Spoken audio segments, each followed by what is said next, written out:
လွယ်မဲ့ရင်အခက်ကြုံမယ်လောကမှာလွယ်တဲ့အလုပ်ကဘယ်လိုအလုပ်လဲခက်တဲ့အလုပ်တွေကဘယ်လိုအလုပ်တွေလဲအဲ့ဒီလွယ်တဲ့အလုပ်တွေရဲ့အကျိုးဆက်ကဘာတွေလဲခက်ပါတယ်ဆိုတဲ့အလုပ်တွေရဲ့အကျိုးဆက်ကဘာတွေလဲမသိတဲ့မို့လားသိတဲ့နေနော်ဒါကြောင့်အလွယ်မဲ့အခက်ကြုံတဲ့ဒီတရားတော်ကိုမနာကြသေးခင်မဟောကြသေးခင်မှာတရားတော်အလုံးကိုဟောကြားတော်မူခဲ့တဲ့ဘုရားရှင်ကိုယ်တော်မြတ်ရဲ့အင်မတန်အေးချမ်းကြည်လင်တော်မူတဲ့မဟာကရုဏာကိုသိတရားတရားလုံးစုံကိုသိတော်မူမြင်တော်မူတဲ့သဗ္ဗညုတဉာဏ်တည်ဟူသောပညာကိုထိုကရုဏာကိုပညာကိုနှစ်ပါးစုံတို့ဖြင့်ပြည့်စုံတော်မူတဲ့ဘုရားရှင်ကိုယ်တော်မြတ်ရဲ့ဂုဏ်တော်ကျေးဇူးတော်တို့ကိုယုံကြည်မြတ်လို့ရှိခိုးပူဇော်ကြအောင်စို့အလုံးအာယုံပြုမြတ်စွာဘုရားကိုကြောကြရအောင်ကရုဏာတိတလဟရယပညာပိသောတဝိဟတမောဟတမံသန္တရမရလောကကတုံဝန္တိတုကတံဂတိဝိမု ഢ ံကရုဏာတိတလဟရယမဟာကရုဏာတော်ဖြင့်ဤမြသောစိတ်နှလုံးဤရှိတော်မူပါ၏ထသောပညာပိသောတဝိဟတမောဟတမံအရဟတမတိဟူသောအယံဝလင်းဖြင့်ဝိဇာတိဟူသောမိုက်မောင်းကိုဖယ်ခွာတော်မူပြီးထသောသန္တရမရလောကကရုံလူနှင့်မြမတတဝါနန္ဒတို့၏ကြောက်ထီတန်တို့အလေးကလူပြုရာတဆူရီသောဆရာသခင်လေးဖြစ်တော်မူပါ၏ထသောဂတိဝိမု ഢ ံဒေဝမနုဿန္တိရယနှင့်ပိဋတလိษံလာယံရှိငါတန်သောဂတိတို့မှလည်းအထူးသဖြင့်ကင်းလွတ်တော်မူပြီးထသောသူကတံတတဝါတို့ဟာအကျိုးများကြောင့်ဟုတ်မှန်သောစကားကောင်းကိုသာမြတ်ဆိုတော်မူပါ၏ထသောဗုဒ္ဓံသစ္စာလေးရတရားမြတ်ကိုလက်ပေါ်တင်တာပရမညာကဲ့သို့မြတ်သားထင်ထင်သိမြင်ပေတဲ့ဘုရားရှင်ကိုယ်တော်မြတ်ကြီးကိုမေယံတရားဟောပုဂ္ဂိုလ်တရားနာပုဂ္ဂိုလ်ခေါ်ဆိုပညာပရမတ်မှမူယုံနာနှစ်ဖြာဖြစ်ကြပါသောဘုရားတပည့်တော်တို့သည်ဝဏိဝဏမကာယဝစီမနောချီပေသုံးနေဒွါရပနာမဖြင့်ဒုက္ခယူကျိုးလက်ဆုံးမူကားရှိခိုးဥညွတ်ပါ၏မြတ်စွာဘုရား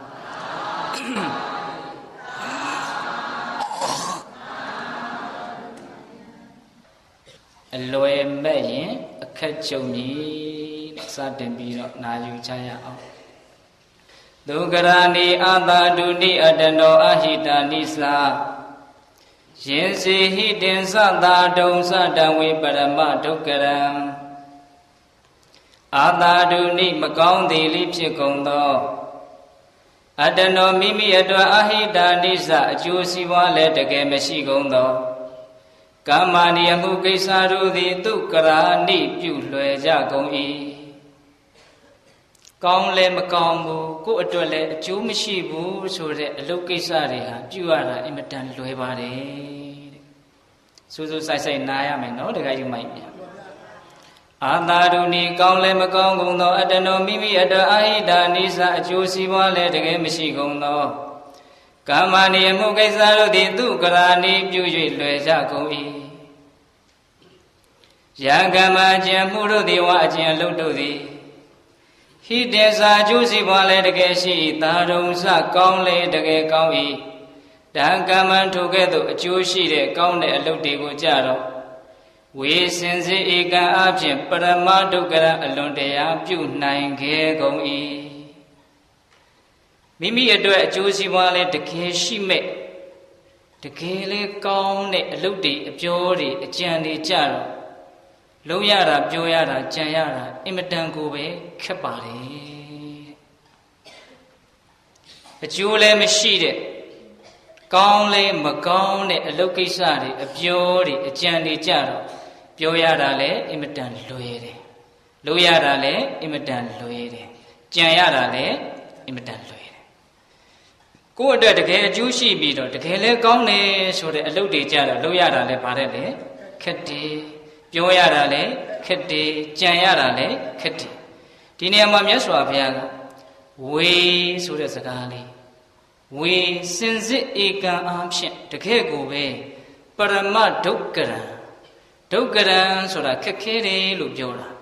အဲ့ဒီမှာရှေ့ကပရမဆိုတဲ့စကားလေးနဲ့တွဲပြီးတော့ဟောတာ ပရမဆိုတာအလွန်တရားကိုပဲလို့ဒီလိုလေးလေးနက်နက်ပြောထားတာကောင်းတဲ့အလုပ်တွေအကျိုးရှိတဲ့အလုပ်တွေကြတော့ခက်ခဲတယ်ဟေးလို့ရိုးရိုးလေးမပြော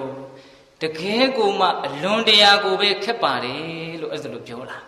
နော်တကယ်ကြီးမိုက်များတော့စဉ်းစားကြည့်နော်မကောင်းတဲ့အလုပ်တွေဟာလွယ်တယ်ကောင်းတဲ့အလုပ်တွေကြတော့သိခက်တယ်လို့ဒါကိုဒီပိဋကကြီးလက်ခံနိုင်ကြပါလိမ့်ဒီတော့လောကမှာလွယ်တယ်ဆိုတာဘာပဲရှိလဲဆိုတော့မကောင်းတာပဲလွယ်တာဟုတ်လားဘာပဲလွယ်တာလဲမကောင်းတာပဲလွယ်တာဒီစကားလေးကိုပြန်ပြီးတော့တိတိကျကျလေးစီစစ်ကြည့်စမ်းမကောင်းတာကလွယ်တယ်ဆိုတော့လွယ်ရင်လည်းမကောင်းဖို့ပဲဖြစ်မှာပဲဟုတ်လားအဲ့ဒီလွယ်တယ်ဆိုတာကိုလုပ်ရနေရင်မကောင်းတာတွေဖြစ်မယ်အကျိုးမရှိတာတွေဖြစ်မယ်ဒါအကုသိုလ်တွေကိုပြောတာဒီပိဋကကြီးနားလေတယ်နော်အေးကောင်းတာတွေကသိခက်တယ်တဲ့ဒါကြောင့်သိခက်တာတွေကိုလုပ်ရင်တော့တေချာပေါက်ကောင်းလိမ့်မယ်ဟုတ်လားတကယ်ကြီးမိုက်များအေးဒါကြောင့်ဦးဇင်းတို့ကဒီဂါထာလေးကိုအခြေခံပြီးတော့လွယ်တဲ့တရားတွေဟာအကျိုးမရှိခက်တဲ့တရားတွေဟာအကျိုးရှိလွယ်တဲ့တရားတွေဟာကောင်းလည်းမကောင်းခက်တဲ့တရားတွေဟာကောင်းလည်းကောင်းတယ်ဒီလိုလေးပြောင်းပြန်လှန်ပြီးတော့ပိဋကပေါင်းသူတော်ကောင်းတို့ကိုစဉ်းစားစေချင်တာနော်ဒါကြောင့်အလွယ်မဲ့ရင်တော့အခက်ကြုံရမယ်လွယ်တာတွေကိုပဲလုပ်မယ်ဆိုရင်လွယ်တာကလည်းဘာပဲရှိလဲမကောင်းတာပဲရှိတယ်မကောင်းတာလုပ်ရမှလွယ်တယ်မကောင်းတာပြောရမှလွယ်တယ်မကောင်းတာကြံရမှလွယ်တယ်ကောင်းတာတွေလုပ်ဖို့ပြောဖို့ကြံဖို့ကြတော့အင်မတန်ခက်တယ်တဲ့ဒါကြောင့်ဒီနေရာမှာဦးဇင်းတို့၃ချက်လောက်ပိဋကပေါင်းသူတော်ကောင်းတို့ဘယ်ရာကလွယ်ပြီးတော့ဘယ်ရာကခက်တယ်လဲ၃တွဲလောက်၃ဆုံလောက်ပြောသွားမယ်နော်တဏှာကြီးအချိန်တွဲလေးမှာနော်စူးစူးဆိုင်ဆိုင်နာရမယ်ပထမအချက်ဦးဇင်းတို့ဘာသာတရားမှာဦးဇင်းတို့ဘာသာမှာမဟုတ်ပါဘူးလေဒီပြင်ဘာသာတရားတွေမှာရောဘာသာရေးနဲ့ဆက်ဆိုင်တဲ့နေရာတွေမှာဒါနဘာသာတိုင်းရှိတယ်နော်ဒီကိစ္စမှအိမ်များအေးဘေကံစွန့်ကျဲလှူဒန်းခြင်းအဲ့ဒီဒါနဆိုတဲ့တရားလေးကိုစဉ်းစားကြည့်စမ်းပေးရတာဟာလွယ်သလားခက်သလားလို့မေးရင်ခက်တယ်ဘာကြောင့်လဲဆိုတော့ကောင်းတဲ့အလုပ်အကျိုးရှိတဲ့အလုပ်မို့လို့ပေးရတာလွယ်သလားခက်သလားခက်တယ်အေးအဲ့ဒီပေးတာနဲ့ဆန့်ကျင်ဘက်ယူဖို့သိမ့်ပိုက်ဖို့ကြတော့လွယ်သလားခက်သလားလွယ်တယ်ငါဟာလို့လုပ်ဖို့ဆိုတာဘာမှခက်ခဲတဲ့ကိစ္စမဟုတ်ဘူးအဲ့ဒီသိမ့်ပိုက်ခြင်းဆွဲလန်းခြင်းမျက်နှိုးခြင်းဆိုတဲ့လွယ်တဲ့အလုပ်တွေကိုလွယ်တယ်ဆိုပြီးတော့စွတ်လုပ်မယ်အဲ့ဒီအလွယ်ကိုကြိုက်မယ်ဆိုလို့ရှိရင်တစ်ချိန်မှဘာဖြစ်မလဲအခက်ကြုံရလိမ့်မယ်တဲ့ဟုတ်လားဒါကြောင့်သိမ့်ပိုက်ရတာမျက်နှိုးရတာဟာလွယ်သလောက်ရေရှိမှကောင်းသလားမကောင်းဘူးမကောင်းဘူးပစ္စည်းတစ်ခုကိုကိုကမျက်နှိုးလို့သိမ့်ပိုက်ပြီဆိုရင်ဒကာဓမ္မတို့ဦးဇင်းတို့သဘောမပေါက်ခင်မှာပဲအဲ့ဒီပစ္စည်းကလည်းကိုယ့်ကိုပြန်ပြီးတော့သိမ့်ပိုက်သွားတာနော်ကိုကပစ္စည်းကိုငါဟာလို့ပြောလိုက်တာနဲ့ထင်လိုက်တာနဲ့တပြိုင်နက်တည်းအဲ့ဒီပစ္စည်းကလည်းမင်းလည်းပဲငါဟာလို့ပြန်ပြီးတော့သိမ့်ပိုက်ပြီးစားပဲမလွတ်လပ်တော့ဘူးနှောင်ဖွဲ့မိသွားပြီဒါကြောင့်ဒီပစ္စည်းလှုပ်ရင်ကိုယ်လည်းလှုပ်တယ်ဒီပစ္စည်းပြက်ရင်ကိုယ်လည်းပြက်တယ်ပြက်တယ်ဆိုတာစိတ်ထဲမှာပြက်သွားတာပြောတာနော်ဟုတ်လားတခါကြီးမိုက်များသူများပစ္စည်းတွေဘယ်လောက်ပဲပြက်ပြက်စိတ်ထဲမှာစိတ်ပြက်တယ်လို့မရှိဘူးကိုပစ္စည်းလေးကြတော့နည်းနည်းလေးပဲပြက်ပြက်စိတ်ထဲမှာစိတ်ပြက်တယ်ဆိုတာရှိတယ်မဟုတ်လားအေးအဲ့ဒါဘာကြောင့်ပြက်သွားတာလဲကိုဟာလို့ဆွဲလန်းလိုက်လို့ပြက်သွားတာအင်မတန်ထင်ရှားတယ်နော်ဒါကြောင့်ငါကသာသိမ့်ပိုက်တဲ့သဘောရှိတာမဟုတ်ဘူးပစ္စည်းကလည်းငါ့ကိုပြန်ပြီးတော့သိမ့်ပိုက်တဲ့သဘောရှိတာပဲဒါကြောင့်သိမ့်ပိုက်ရတာဟာလွယ်ပေမဲ့လို့ရေရှိမှခွဲခွာကနေခါကာလမှာအင်မတန်ခက်ခဲတတ်တယ်ပိဋကပေါင်းသူတော်ကောင်းတို့အလုံးသိကြပါလေယဟန်တော်တစ်ပါးညီမကလှူထားတဲ့သင်္ကန်းကိုဆွဲလန်းလို့အဲ့ဒီသင်္ကန်းကောက်ထဲမှာဆွဲလန်းပြီးတော့သေတော့ဘာဖြစ်သွားတယ်လို့ကြားဖို့လဲတန်းဖြစ်သွားတာဒီလူတွေကြားဖို့တယ်နော်အဲ့ဒီသင်္ကန်းကောက်ထဲမှာအဲ့ဒီတန်းပြိတ်တာကလေလှည့်လေပြီးတော့နေတာသူသေးသူပြန်တော်မူသွားတော့သူကဒီပစ္စည်းကိုဘယ်သူမှအပ်ထားခဲ့တာမဟုတ်တော့သူ့ရဲ့ပစ္စည်းကတန်ခိကဖြစ်တယ်တန်ခိကဆိုတာတန်ဃာတွေပိုင်တဲ့ပစ္စည်းဘယ်သူမှမပိုင်ဘူးတန်ဃာတွေပိုင်တာအဲ့တော့တန်ဃာတွေကဒီပစ္စည်းကိုဝေဖန်ကြတော့မှခွဲခြမ်းကြတော့မှဘယ်သူယူလို့ပြောတော့မှအဲ့ဒီမှာအဲ့ဒီသင်္ကန်းထဲမှာဖြစ်နေတဲ့တန်ကြီးကလေ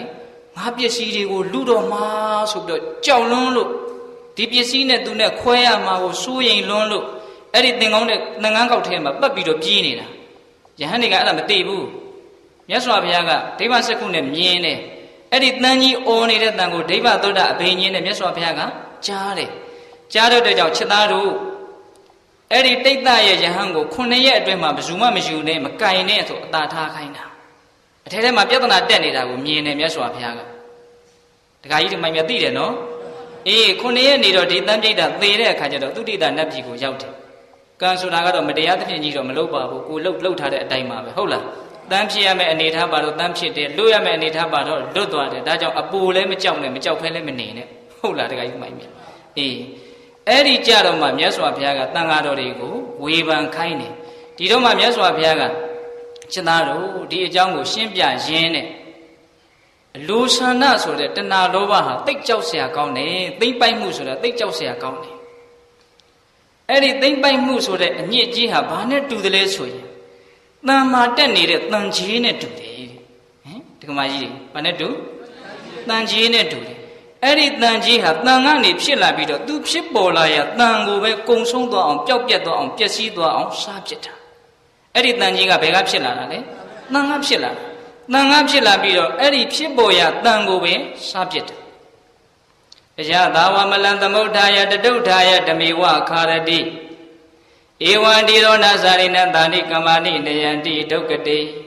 ဒီဂါထာလေးကိုမြတ်စွာဘုရားအဲ့ဒီမှာဟောတာနော်အယသာဝတမ္မသာလင်မလံတန်ကြီးဆိုတဲ့အငြိကြီးသည်သမုဋ္ဌာတိဖြစ်ပေါ်၍လာတယ်တန်ကနေပြီးတော့တန်ကြီးဆိုတာဖြစ်ပေါ်လာတန်ထိုဖြစ်ပေါ်လာတဲ့ထိုအငြိကြီးသည်ပဲလျာတန်ထိုဖြစ်ပေါ်လာတဲ့ထိုအငြိကြီးကိုဓမေဝထိုအငြိကြီးကပင်ထိုဖြစ်ပေါ်လာရတန်ကိုပင်လျာတတုဋ္ဌာယဥဋ္ဌာယထပြီးတော့ခါရတိဝါမျိုးလေတော့ဤမိမိဖြစ်ပေါ်လာရနေရာကိုမိမိကပဲဝါမျိုးလိုက်တယ်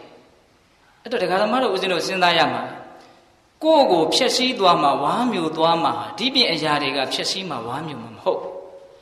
ကိုယ့်ရဲ့စိတ်ထဲမှာအမြင်မရှင်းမှုကြောင့်ဆွဲလန်းเสียလို့ထင်မိတဲ့အတွက်ကြောင့်အဲ့ဒီဆွဲလန်းမိတဲ့မြင်နှုံးမိတဲ့စိတ်ကပဲကိုယ့်ဘဝကိုဖြည့်ဆည်းမှာဆင်းရဲအောင်လုပ်ဆင်းရဲအောင်လုပ်တတ်တဲ့တရားခံအစ်စ်ကိုလည်းစဉ်းစားတတ်ဖို့လိုတယ်နော်တခါကြီးမိုက်မြပြင်ဘက်ကအရာတွေကဖြည့်ဆည်းမှာလားမဟုတ်ဘူးတန်ကိုပြင်ဘက်ကအရာတွေကဖြည့်ဆည်းတာလားသူကနေပေါက်ဖွာလာတဲ့တန်ကြီးကဖြည့်ဆည်းတာလားသူကနေပေါက်ဖွာလာတဲ့တန်ကြီးကဖြည့်ဆည်းတာဒါကြောင့်မိမိရဲ့အတွင်းတဏ္ဍာမှာဖြစ်ပေါ်နေတဲ့ဒီသိမ့်ပိုက်မှုဆွဲလန်းမှုဆိုတာတွေဟာသိမ့်ပိုက်ရတာဆွဲလန်းရတာလွယ်သလောက်နောက်ဆက်တွဲပြဿနာတွေဟာအင်မတန်ခက်ခဲပါတယ်ရှုပ်ထွေးပါတယ်နော်တခါကြီးမိုက်မြဒါကြောင့်အများကြီးကိုဆွဲလန်းရင်းနဲ့သေမယ်ဆိုရင်ဒီပုဂ္ဂိုလ်ဟာလေအခက်ခဲပေါင်းပြဿနာပေါင်းများစွာကိုရင်ဝယ်ပိုက်ပြီးတော့မရှင်းမလင်းနဲ့အဲ့ဒီကြားထဲမှာနစ်သွားမယ်လို့ဦးဇင်းတို့ထင်တယ်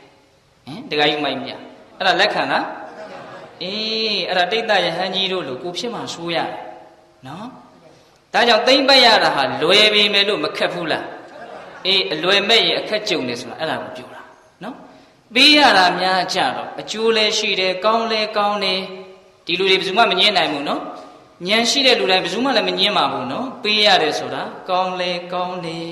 ပြီးတော့ဗာလဲအကျိုးလည်းရှိတယ်အဲ့ဒီအလုပ်တွေကြတော့မခက်ဘူးလားခက်တယ်ခက်တယ်ပေးရတာအင်မတန်ခက်တယ်နော်ဦးဇင်းတို့ဇတ်တော်လေးတစ်ခုအမှတ်ရတယ်ပြောပြဟိုတုန်းကဘုရားလောင်းကပညာရှိအမတ်ကြီးတစ်ယောက်ဖြစ်တယ်ဘယင်ကြီးတစ်ပါးရဲ့ပညာရှိအမတ်ကြီးတစ်ယောက်ဖြစ်တယ်တနေ့ကျတော့အဲ့ဒီဘယင်ကြီးစီကိုပရောဟိတ်သားဖနှစ်ယောက်လာပြီးတော့ဖူးမြော်ကြအဲ့ဒီပရောဟိတ်ကြီးရဲ့သားကခက်ငယ်ငယ်အရွယ်ရောက်ခါစားအဲ့ဒီကလေးကလေမိဘရဲ့ခေါင်းကြီးကိုမြင်လဲမြင်လိုက်ရောဆွဲလန်းသွားတာ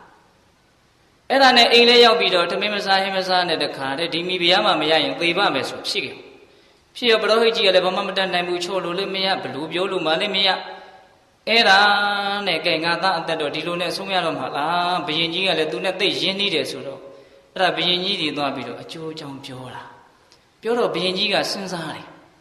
တတ္တဝါတူတယောက်ရဲ့အသက်ကိုကယ်ကောင်းပါတယ်ဘယင်ကြီးကစိတ်ကောင်းနှလုံးကောင်းရှိအဲ့ဒါနဲ့ကိုင်းရှိစေငါရဲ့မိဖုရားကိုမင်းရဲ့သားကို9ရက်ပေးမယ်မိဖုရားကိုဘယ်နှစ်ရက်ပေးမှာ9ရက်ပေးမယ်လေတော်တော်ရရောတဲ့ဘယင်ကြီးပဲအဲ့ဒါနဲ့မိဖုရားကို9ရက်ပေးလိုက်တယ်မိဖုရားကလည်းဘယင်ကြီးကအသက်ကြီးဒီလူလင်ကငယ်ငယ်ဆိုတော့အဲ့ဒီ9ရက်အတွင်းမှာသူတို့နှစ်ယောက်မြစ်တာမျှပြီးနန်းတော်မပြန်တော့ပါပဲနဲ့တခြားတိုင်းပြည်ကိုထွက်ပြေးကြတာဗျာနော်မိဖုရားစီစဉ်ကိုစွန့်သွားတာနော်အဲ့ဒီလိုထွက်ပြေးကြပြီဆိုတာလဲသိရောဘယင်ကြီးကလေပေးတော့ကမှ9ရက်ပဲပေးတာကိုဟုတ်လားအဲ့ဒီတော့ဘာဖြစ်တုံးဆိုတော့ဒီမိဖုရားစိတ်နဲ့တမိုင်မိုင်တွေတွေဖြစ်တယ်ဆင်းရဲတယ်ပင်ပန်းတယ် နောက်ဆုံးစိတ်ကသိပ်ပြီးတော့ပင်ပန်းတော့ရုပ်တွေပါပင်ပန်းလာတယ်ဖောက်ပြန်လာတယ်အဲ့ဒါနဲ့နောက်တော့သွေးဝမ်းတွေသွားပြီးတော့အင်မတန်ကိုတနာရကောင်းတဲ့အနေအထားကိုရောက်တယ်ဒီရှင်မင်းကြီးအဲ့ဒါနဲ့ဦးဇင်းတို့ဘုရားလောင်းပရောဟိတ်အမတ်ကြီးကဦးဇင်းတို့ဘုရားလောင်းပညာရှိအမတ်ကြီးကသိတယ်ဒီကိစ္စဒါကြောင့်ဖြစ်တာအဲ့ဒါနဲ့တို့ရဲ့ကျေးဇူးရှင်ဘုရင်ကြီးကိုစိတ်ကုမယ်ဆိုပြီးတော့သူ့ရဲ့ဘေးကသူ့ရဲ့လက်အောက်အမတ်2ယောက်ကိုသင်ပေးတယ်ဘုရင်ကြီးကဒီလိုမေးရင်ဒီလိုဖြေလို့တီးလုံးတွေတိုက်ပြီးတော့နော်အဲ့ဒါနဲ့ဘာလို့လို့ဆိုဘုရင်ကြီးစိတ်ညစ်တော်မူတယ်ဘုရင်ကြီးကိုပြောတော်ဆက်မယ်ဆိုပြီးတော့ကာပွဲသဘင်တွေမျက်လှဲ့တွေဘုရင်ကြီးရဲ့ရှေ့မောက်ကိုခေါ်ပြီးတော့ဘုရင်ကြီးကိုပြအဲ့ဒီမှာအင်မတန်ဆန်းကျယ်တဲ့မျက်လှဲ့ပွဲတစ်ခုပါတယ်အဲ့ဒါကဘာလဲဆိုတော့30နဲ့2လက်သစ်ရှိတဲ့တန်လျက်ကြီးကိုတခါတည်းကြည်ရင်နဲ့မျိုးချလိုက်တယ်အခု DVD ပါတယ်ထဲမှာလည်းလာတယ်မဟုတ်လားဟင်မျက်လှဲ့တွေဘာလဲမျက်စိရှိတယ်ဘာတွေဖြစ်သွားမှကိုမသိဘူးဘယ်နဲ့လှုပ်တယ်လို့လည်းမသိဟုတ်လားအဲ့ဒီတန်လျက်ကြီးကြည်ရင်နဲ့မျိုးသားဘယ်ထက်ရောက်သွားရောအဲ့တော့ဘင်းကြီးကတော်တော်အော်တယ်အဲ့ဒါအမတ်3ယောက်ဘုရားလောင်းဦးစီးတဲ့အမတ်3ယောက်ကလည်းဘေးကနေဝိုင်းပြီးတော့ခါစားနေတာအဲ့ဒါဘင်းကြီးကအော်ပြီးတော့မေးတယ်ဟဲ့ပညာရှိမတ်တို့လောကကြီးမှာလေဟောဒီတန်လျက်ကြီးကိုမျိုးရတာတဲ့ခက်တဲ့အလုပ်များရှိသေးလားကွယ်တို့ဒီတန်လျက်ကြီးကိုမျိုးရတာတဲ့ခက်တဲ့လို့ရှိသေးလားတဲ့အဲ့တော့ဘုရားလောင်းကတယောက်ကိုတင်ထားတယ်အဲ့ဒီတယောက်ကအရန်နဲ့ထပြည့်တယ်မှန်လားပါရှိကြောင်းပါဗျာအေးပြောစမ်းကွာမှန်လားပါဗျာဒီတန်လျက်ကြီးကိုမျိုးရတာထက်လောကမှာပေးမယ်လို့ပြောရတာအင်မတန်ခက်ပါတယ်ဗျာတဲ့စဉ်းစားကြည့်တော့ကိုယ့်ကိုစဉ်းစားကြည့်အခုပြောရဲလားဘာပေးမယ်လို့ပြောရဲတော့တက္ကမကြီးတွေဒီလိုတော့ဘာပေးပါမယ်လို့အခုပြောရဲလားဘယ်စဉ်းစားရအောင်ပဲဟုတ်လားစဉ်းစားရအောင်ပဲဒါကြောင့်32လက်တဲ့တန်လျက်ကြီးကိုမျိုးရတာတဲ့ပါလဲပေးမယ်လို့ပြောရတာကဘာတဲ့လဲခက်တယ်တဲ့အဲ့တော့ဘင်းကြီးကစဉ်းစားတယ်ငါပရောဟိတ်သားကိုအင်မတန်ပေးနိုင်ခဲ့တဲ့မိဖုရားကိုငါပေးမယ်လို့ပြောလိုက်တယ်ငါသိခက်ခဲတဲ့အလုပ်ကိုလုပ်တာပဲလို့နည်းနည်းလေးကျင့်နှံ့မှုရပြီးတော့ယောဂနည်းနည်းလေးတက်တာစားပြုတ်တယ်ဟုတ်လားအဲ့ဒါနဲ့ဆက်ပြီးတော့သူကသိကျင်စိတ်ကပြင်းထန်လာတယ်ဘုရားလောင်းရဲ့အကွက်ထဲကိုတန်းဝင်တာပဲနော်တန်းဝင်တာကဲအမတ်တို့အဲ့ဒီလိုပေးမယ်လို့ပြောရတာခက်တယ်ဆိုတာငါလက်ခံတယ်အဲ့ဒီပေးမယ်လို့ပြောရတာတဲ့ခက်တဲ့အလုပ်ကိုရှိသေးလားတဲ့နောက်ထပ်မှန်လားပါရှိပါသေးတယ်ဖေ။နောက်ထပ်အမတ်တယောက်ကဘာတော့ပေးမယ်လို့ပြောရတာတဲ့တကယ်ပေးလိုက်ဖို့ကပိုခက်ပါတယ်ဖေ။တဲ့ကဲစဉ်းစားတော့တခါကြီးမိုင်းမြတချို့ပေးမယ်လို့ပြောပြီးတော့တကယ်ပေးကြဆိုတော့မပေးတော့ဘူးအများကြီးပေးမယ်လို့ပြောပြီးမှနည်းနည်းပေးတာရှိတယ်ကောင်းတာပေးမယ်လို့ပြောပြီးမှမကောင်းတာပေးတာရှိတယ်ဟုတ်လားတခါကြီးမိုင်းမြဂရိတီသလားမတီးဘူးဟုတ်လားပေးမယ်လို့ပြောရတာကနည်းနည်းလွယ်သေးတယ်တကယ်ပေးလိုက်ဖို့ကြတော့ခက်လိုက်တာဘင်းရတော့သဘောကျတယ်တဲဟုတ်တာပဲအေးငါပေးမယ်လို့လည်းပြောတယ်တကယ်လည်းပေးလိုက်တယ်တဲဟုတ်တဲ့ငါပဲလို့စဉ်းစားတော့ပီတိဝင်လာတော့တောကကအလိုလိုပြောက်တာဟုတ်ဟင်းတကယ်ယူမိုက်မြအဲ့ဒါနဲ့ယောဂကနည်းနည်းတက်တာအဲ့ဒါနဲ့သူသိကျင်စိတ်ကိုမမျိုးသိမ့်နိုင်အမတ်တို့အဲ့ဒီတကယ်ပေးလိုက်ရတာခက်တယ်ဆိုတာလည်းငါယုံကြည်တယ်အဲ့ဒါတဲ့ခက်တာများနောက်ထပ်ရှိသေးလားမှန်လားပါရှိပါသေးတယ်ဖေ။အဲ့ဒါဖေလောင်းဖြေဘာတော့ပေးပြီးတဲ့နောက်မှာဝမ်းမနေပဲနဲ့နောင်တမရပဲနဲ့ကိုပေးထားတဲ့အမှုကိစ္စကိုဝမ်းမြောက်ဝမ်းသာကြီးလင်းနေနိုင်မှုကပုခက်ပါတယ်ဖေ။ကဲပညာရှိစကားများသိတ္တံမှုရှိတယ်နောက်တခါကြီးမိုင်များတချို့တော့ပေးမယ်လို့လည်းပြောတယ်တကယ်လည်းပေးလိုက်တယ်ပြီးတော့စိတ်ကမချမ်းသာမျိုးတွေးပြီးမချမ်းသာအောင်လည်းသူများမြင်အောင်လည်းမပြရဲဘူးခက်လိုက်တာဟုတ်လားအေးအဲ့တော့ဘင်းကြီးကသူ့မှာကွတိဝင်နေတာလေပေးမယ်လို့ပြောတယ်ပေးတယ်အခုပေးပြီးတော့မှသူကဘာဖြစ်နေတော့သူကပြဿနာဖြစ်နေတယ်အဲ့ဒီတော့မှကိုင်ဒီခက်တာကြီးလည်းငါကြိုးစားပြီးတော့ရအောင်လုပ်မယ်ဝမ်းသာပြီးတော့ဘင်းကြီးရဲ့ယောဂအဲ့ဒီမှာပျောက်တယ်တော့ပေးတဲ့သူကိုပြောချင်တာကဘာလဲပေးရတာဟာလွယ်သလားမလွယ်ဘူးခက်တယ်နော်တခါကြီးမိုက်မြပေးမယ်လို့ပြောရတာခက်တယ်တကယ်ပေးလိုက်ဖို့ပိုခက်တယ်ပေးပြီးတဲ့နောက်နောင်တမရဖို့ကတော့အခက်ဆုံးပါပဲဟုတ်လားတခါကြီးမိုက်မြအေးဒါကြောင့်အဲ့ဒီခက်ပါတယ်ဆိုတဲ့အလုပ်ကိုပဲကြိုးစားပြီးတော့လုပ်ရမယ်အဲ့ဒီခက်တယ်ဆိုတဲ့အလုပ်ကလုပ်တုံးမှကြိုးစားရပေမဲ့လို့ရေရှိမှသူ့ရဲ့အကျိုးဆက်တွေကနိဗ္ဗာန်ထိအောင်ရောက်နိုင်တယ်ဒီစွန့်လွတ်မှုဟာလေနိဗ္ဗာန်ထိအောင်ရောက်နိုင်တယ်နော်တခါကြီးမိုက်မြစွန့်လွတ်မှုပမာဏကြီးရင်ကြီးသလောက်အကျိုးပေးလဲကြီးတာပဲဟုတ်လားဦးဇင်းတို့မြတ်စွာဘုရားရောင်ကြီးတော်ဘလောက်ကွန်မြူးတယ်လို့ကြားဘူးလို့အေးရောင်ကြီးတော်ပမာဏကတလန်လောက်လေဟုတ်လားပဂတိတလန်လောက်မြတ်စွာဘုရားအကြောင်းဟာပြတ်တယ်လွန်ခဲ့တဲ့ကဘာတသိန်းကပွင့်တဲ့ဘုဒ္ဓမုဒ္ဒရမြတ်စွာဘုရားကြတော့ရောင်ကြီးတော်ဟာဒီစัจ java တစ်ခုလုံးနှံ့နေရလတွေရဲ့အလုံးမရှိဘူးလို့ဆိုတယ်ဘုရားရဲ့အကြောင်းနဲ့နေကြတာ ကြက်တွန်တာတွေငှက်တွေအော်တာတွေကြည့်ပြီးတော့အော်မနဲ့လင်းပြီပဲလို့ဒီလိုသိရတယ်လို့ဆိုတယ်ဖရာချင်းတူပါလက်ကနေအယောင်ထွက်တာချင်းဘာကြောင့်မတူသလဲဆိုတော့ဒါလေးကိုနည်းနည်းလေးမှတ်သားစေချင်လို့ဟုတ်လားစွန့်လွတ်စဉ်အခါတုန်းကစွမ်းအားတတ္တိကွာခြားသွားလို့ရရှိတဲ့အကျိုးတွေကွာခြားသွားတာဦးဇင်းတို့ဘုရားလောင်းကဝေဒနာယဇတ်တော်မှာဒီမှာလေသားတော်လေးတွေသမီးတော်လေးတွေဇာလီတို့ကနာစိန်တို့ကိုစွန့်လှူတော့ဟိုမှာဒေဝဒရဲ့အလောင်းဗာလေ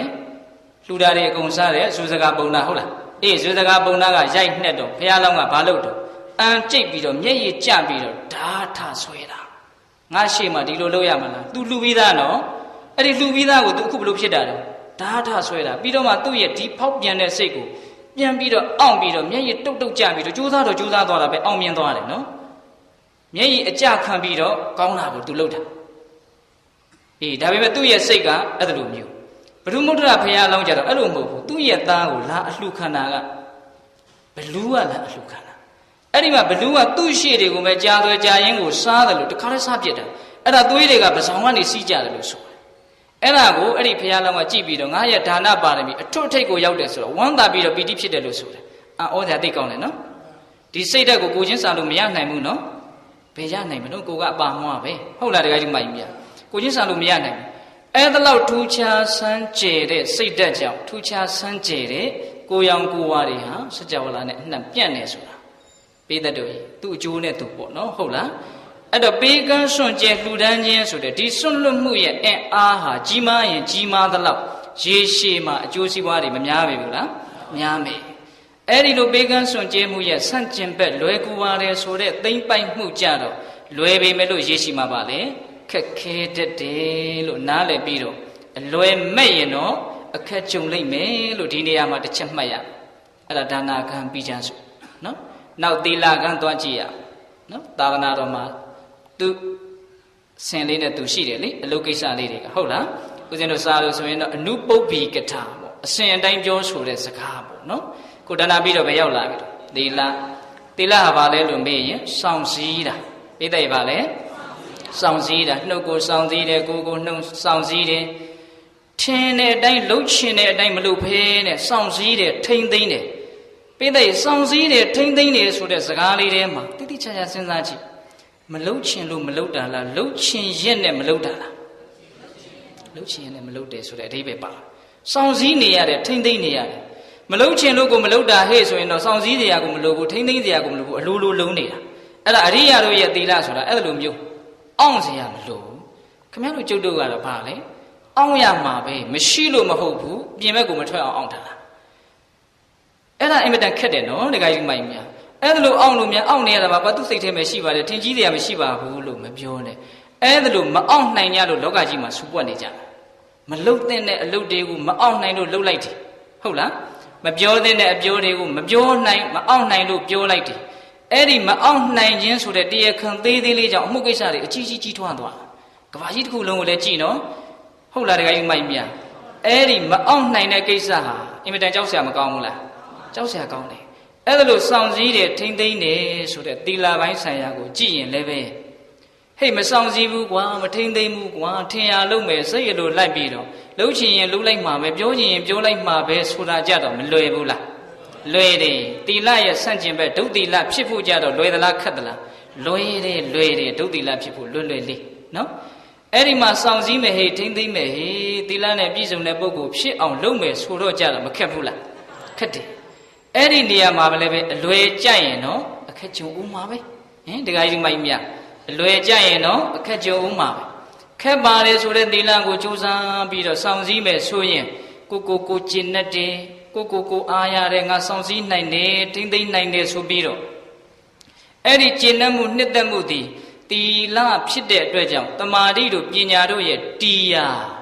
နော်တမာတိတို့ပညာတို့ဟာတရားဖြစ်တဲ့အတွက်ကြောင့်ဓာတ်ထက်မြင့်မြတ်တာကိုလှမ်းသွားဖို့အင်မတန်လွယ်သွားတယ်ဒါကြောင့်တီလအရေးမကြီးဘူးလားကြီးတယ်လွယ်တယ်ဆိုပြီးတော့သွားမလုံးနဲ့နော်ကျမ်းရင်ကျမ်းသလောက်သူကလည်းပဲတန်ပြန်နေလာမယ်ခုတက္ကမတို့ဦးဇင်းတို့ဒီထဲမှာတရားနာနေတဲ့ပုဂ္ဂိုလ်တွေကတော့သိကြမ်းထန်သီလကိုချုပ်ပေါက်တဲ့အစားတွေတော့ပါမယ်မထင်ပါဘူးဟုတ်လားတကယ်ကြီးမိုက်မြအေးတတ်တယ်ဆိုတဲ့အဆင့်ရှိမယ်လို့ဦးဇင်းတို့မထင်ဘူးဟုတ်လားခိုးတယ်ဆိုတာတွေရှိမယ်လို့ဦးဇင်းတို့မထင်ဘူးဟုတ်လား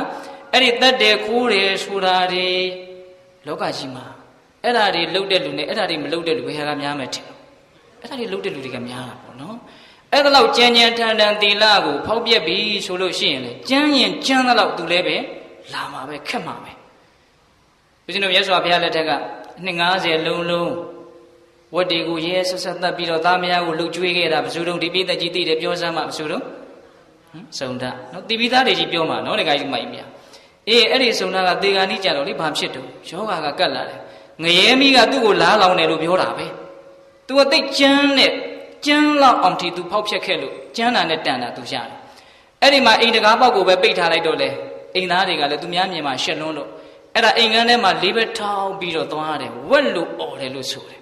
အဲ့ဒါဘေးကလူတွေကလူသန်းလို့ကိုမသိဒီတိုင်ကြောက်စရာကောင်းတယ်နော်ခုလောကကြီးမှာလည်းသွားကြည့်နော်ဆေးရုံတို့ဘာလို့သွားကြည့်ဝက်လို့နွားလို့អော်နေတာတွေအများကြီးရှိတယ်နော်တခါကြီးမိုက်မြတ်ဒါစုံဓာတ်ဆိုလို့စုံဓာတ်တစ်ယောက်တည်းကိုစိတ်မရောက်နဲ့စုံဓာတ်နဲ့တူတာတွေလောကကြီးမှာအများကြီးရှိဟုတ်လားအဲ့ဒါလေးဘက်ထောက်သွားပြီးတော့ဝက်လို့អော်နေတာအဲ့ဒါယဟန်တွေကမြတ်စွာဘုရားကိုလျှောက်တယ်ရှင်ဘုရားစုံနာတိတ်တိတ်ပုံအိမ်ထဲမှာဝက်တွေကိုတတ်နေတာ9ရက်တောင်ရှိပြီအဲ့ဒါ9ရက်လောက်អော်နေတာ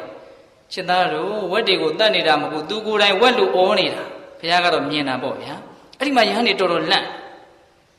အဲ့ဒီလိုဝက်လို့អော်ပြီးတော့သေပြီးတော့မှသူအဝီကြီးငရဲကိုရောက်တယ်ဒီမှာမြတ်စွာဘုရားအဖိုးမဖြတ်နိုင်တဲ့တရားလေးတစ်ခုပြောပြဣဒာသောစတိပိစ္ဆာသောစတိပါပကာရိဥပယတသောစတိသောစတိသောဝိဟိညတိဒိဋ္ဌဝါကမ္မကိလေသာမတနောပါပကာရိစောင့်စည်းခြင်းထိမ့်သိမ်းခြင်းမရှိဘဲမကောင်းတာတွေကိုပြုလုပ်လို့ရှိတဲ့ပုဂ္ဂိုလ်တို့သည်ဣဒာသောစတိဒီဘဝမှာလည်းစိုးရိမ်ရတယ်ပိစ္ဆာသောစတိနောင်ဘဝမှာလည်းပဲစိုးရိမ်ရတယ်မကောင်းတာတွေကိုမထိန်ပဲမသိမ့်ပဲနဲ့စိတ်ရှိလက်ရှိအလိုလိုက်ပြီးတော့လုံမယ်ပြောမယ်ဆိုရင်ဒီဘဝလည်းစိုးရိမ်ရနောင်ဘဝလည်းစိုးရိမ်ရဣရာသောစတိပိစ္ဆာသောစတိပါပကာရိဥပယထသောစတိ